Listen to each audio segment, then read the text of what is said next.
कितनी ठंड हो रही है ना, मेरे तो हाथ पैर कप आ रहे हैं। वैसे ठंड में शादी करने का एक फायदा तो है, हम लोग अच्छे से अपनी सुहागरात कर पाएंगे। पता है, मैंने तो वाइन की बोतल भी ले ली है। पहले हम वाइन पीकर रोमांटिक गाने पर डांस करेंगे, फिर अपनी सुहागरात एंजॉय करेंगे। हाँ हाँ, क्यों नहीं, जैसा तुम कहो। मधु, और मैं तुम्हें कैसे बताऊं कि तुम्हारा ये सुहाग रात का सपना सिर्फ सपना ही बनकर रहने वाला है। वरुण और अर्जुन दोनों भाइयों की मधु और शालिनी नाम की लड़कियों से एक ही मंडप में शादी होती है। शादी की रस्में खत्म होने के बाद दोनों देवरानी जेठानी अपने ससुराल आ जाती हैं। प्रेरणा, मेरी तो कपकपी छूट रही है, जल्दी से मुझे मेरे कमरे में ले चलो। शालिनी मधु की नंद प्रेरणा उन दोनों को एक ही कमरे में लेकर जाती है। ये तो शालिनी का कमरा है ना, तो तुम मुझे यहाँ क्यों लेकर आई हो? मेरा कमरा कहाँ है? भाभी, हम सब इन दो कमरे वाले घर में ही रहते हैं। एक कमरे में मैं और माँ सोते हैं, और एक कमरे में अब आपको और भाभी को गुजारा करना होगा। क्या कहा तुमने? मैं और शालिनी एक कमरे में रहेंगे? तुम्हारा दिमाग तो ठीक है ना? तुम कोई मजाक तो नहीं कर रही हो? भाभी, इसमें मजाक की क्या बात है? आप लोगों ने देखा नहीं, हमारे पूरे घर में एक कमरा और एक हॉल है, इसलिए आप दोनों को इस कमरे में गुजारा करना होगा। अपनी नंद प्रेरणा की बात सुनकर मधु और शालिनी को काफी ज्यादा हैरानी होती है, लेकिन वो दोनों देवरानी जेठानी चाहकर भी कुछ नहीं कह सकती थी। दोनों कमरे में चली जाती है और बेड पर जाकर बैठ जाती है। थोड़ी देर में उन दोनों के पति भी कमरे में आ जाते हैं और दरवाजा बंद कर देते हैं, जिसे देखकर अरे अरे, ये आपने दरवाजा क्यों बंद कर दिया? अरे आज हमारी सुहाग रात है ना, इसलिए। आप लोगों का दिमाग तो खराब नहीं हो गया है? हम चारों क्या एक कमरे में सुहागरात मनाएंगे? अब जब तक दूसरा कमरा नहीं बन जाता, हम लोग सुहागरात नहीं मनाएंगे। अरे शालिनी, ये कैसी बात कर रही हो तुम? ठंड का मौसम है, ऊपर से आज हमारी सुहाग रात है, और ऐसी रात को तो हम अपने हाथ से ये कैसे जाने दे सकते हैं? तुम एक काम करो, तुम फिक्र मत करो। मैंने जो है ना, इस सुहाग रात के लिए एक बढ़िया से इंतजाम कर रखा है। उस एक कमरे में 4 लोग होते हैं और कमरे के एक कोने में सीढ़ी रखी होती है, जिसे लाकर अर्जुन कमरे में बनी तान पर लगा देता है और अपनी पत्नी शालिनी के साथ ऊपर तान पर चढ़ जाता है। जहाँ जेठ और जेठानी ऊपर तान पर एक साथ बैठे होते हैं, वहीं नीचे देवर और देवरानी खाट पर। अब हम आराम से अपनी सुहागरात मना सकते हैं, क्यों जाने मन? सुहागरात? खबरदार, अगर तुमने मुझे छुआ भी तो। क्या क्या सपने देखे थे मैंने अपनी सुहागरात को लेकर। मैं ही पागल थी जो इतनी कड़कड़ाती ठंड में शादी करने की सोची। इससे अच्छा तो मैं गर्मी में ही शादी कर लेती। जहाँ एक तरफ नीचे बैठी देवरानी अपने पति से मुंह फुलाकर बैठी होती है, वहीं ऊपर तान पर बैठे जेठ जेठानी। अरे मान जाओ ना शालिनी, ठंड का मौसम है और आज तो हमारी सुहाग रात है ना। चलो ना, सुहाग रात मनाते हैं। तुम्हारा दिमाग तो ठीक है, नीचे मेरे देवर देवरानी है और तुम्हें यहाँ ऊपर सुहागरात मनाने की पड़ी है। तो हम कौन सा उनके बगल में जाकर बैठकर सुहाग रात मना रहे हैं यार? हम तो ऊपर है ना। और ये देखो, मैं तुम्हारे लिए गुलाब का फूल भी लेकर आया हूँ। गुलाब का फूल देखते ही शालिनी के चेहरे पर जो गुस्सा था वो अब हंसी में बदल जाता है, और अब तान पर बैठे जेठ जेठानी एक दूसरे के करीब आ जाते हैं। लेकिन जैसे ही सुहाग रात मनाना स्टार्ट करते हैं, तभी तान पर होने की वजह से शालिनी का बैलेंस बिगड़ जाता है और वो सीधा तान से नीचे सो रहे अपने देवर देवरानी पर आकर गिरती है। मेरी कमर, मर गई रे मैया। अरे उठो मेरे ऊपर से। क्या मुझे दबाकर मारने का इरादा है क्या? उठो।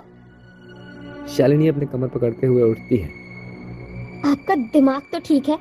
अरे मुझे दबाकर मारने का इरादा था क्या, जो मुझ पर गिर गई? खुद का वजन देखा है?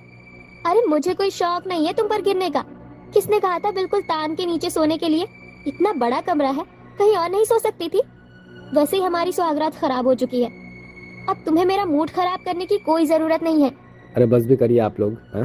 कितना लड़ते रहेंगे? सुहाग रात तो आज मनेगी ही, किसी भी हालत में। इतना कहकर वरुण मधु का हाथ पकड़ता है और खटिया के नीचे जाकर लेट जाता है, और वहीं अर्जुन शालिनी का हाथ पकड़ता है और अब वो लोग तान के ऊपर चले जाते हैं। जहाँ जेठ जेठानी ऊपर तान पर अपनी सुहागरात मनाते हैं, तो वहीं देवर देवरानी नीचे। ऐसे ही रात गुजरती है और अगला दिन शुरू हो जाता है। भले ही दोनों देवरानी जेठानी ने अपनी सुहागरात मना ली हो, लेकिन जो उन्होंने अपनी सुहागरात के लिए अपने सपने देखे थे वो उनके पूरे नहीं होते, जिसके चलते उन दोनों का मूड काफी ज्यादा खराब होता है। अरे माँ, ये भाभी को क्या हुआ? दोनों का मुंह फूला हुआ है, लगता है इन दोनों में लड़ाई हुई है। अरे बेटा, लड़ाई किस बात की? कल इन दोनों की सुहागरात थी और इन दोनों को हमने एक ही कमरा दे दिया, इसलिए दोनों का गुस्सा होना जायज है।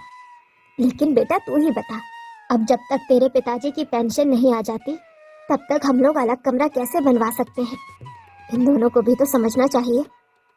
अरे माँ, आपको पता है, जब कल रात में पानी लेने के लिए उठी थी तो उनके कमरे से लड़ने की आवाज आ रही थी।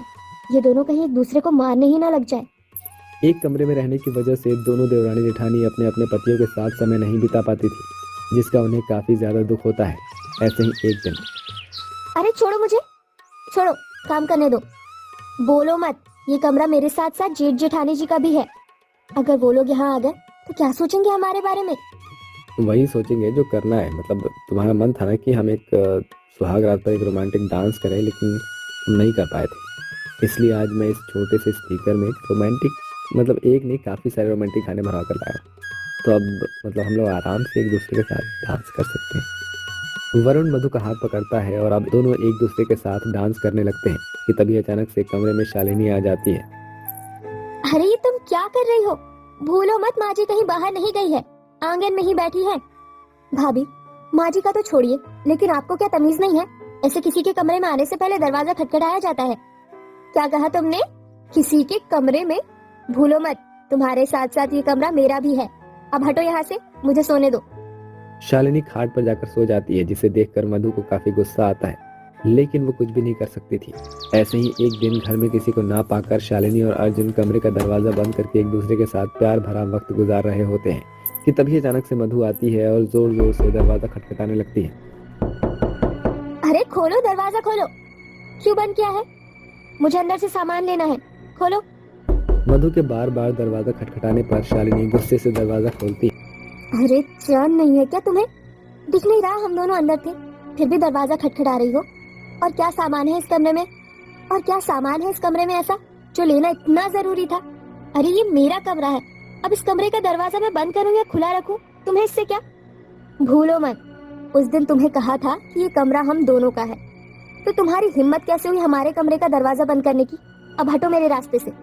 दोनों देवरानी जेठानी में फिर से बहस छिड़ जाती है। रोज रोज अपनी दोनों बहुओं को इस तरह से लड़ते हुए देखकर जानकी इतना ज्यादा परेशान हो जाती है कि वो जल्दी से जल्दी पेंशन के पैसे निकलवा कर घर आती है। शादी को 1 महीना भी नहीं हुआ है तुम दोनों को, लेकिन पूरे घर को सर पर उठा रखा है। वरुण, अर्जुन, ये लो ये पेंशन के पैसे। जितनी जल्दी हो सके इससे अपने अपने लिए अलग अलग कमरा बनवा लो और मुझे इस लड़ाई से छुटकारा दिलवाओ, वरना मैं तो सीधा संन्यास लेकर यहाँ से कहीं दूर चली जाऊंगी। फिर लड़ते रहना दोनों की दोनों। जब से आई हो नाक में दम करके रख दिया है। अपनी सास की